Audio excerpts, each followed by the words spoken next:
أهلا ومرحبا بكم متابعينا الكرام، أسعد الله أوقاتكم بكل خير. في هذا الفيديو سنعرض لكم الموعد والتوقيت والقنوات الناقلة وكل تفاصيل هذا اللقاء لمباراة المنتخب العراقي من أمام منتخب تايلاندا ضمن نهائي كأس ملك تايلاندا 2025. قبل أن نبدأ في كافة التفاصيل نرجو منكم أن تدعمنا بإعجاب بالفيديو واشتراك في القناة وتفعيل الجرس لنتواصل بكل ما يخص المنتخب العراقي.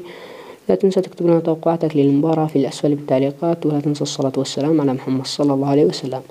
ستكون المباراة هنالك على أرضية تايلاندا. أما بالنسبة للقناة التي ستنقل هذه المباراة هي قناة العراقية 1، وسيكون المعلق لهذا اللقاء لم يحدد حتى الآن. بإمكانكم مشاهدة هذا اللقاء على تطبيق ياسين تيفي وتطبيق الأسطورة سبورت.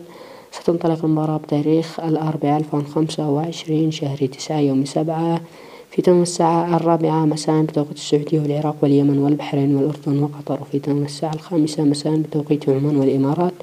بهذا نكون قد انتهينا من تفاصيل هذا اللقاء. نتمنى التوفيق للمنتخب العراقي ودمتم برعاية الله وحفظه.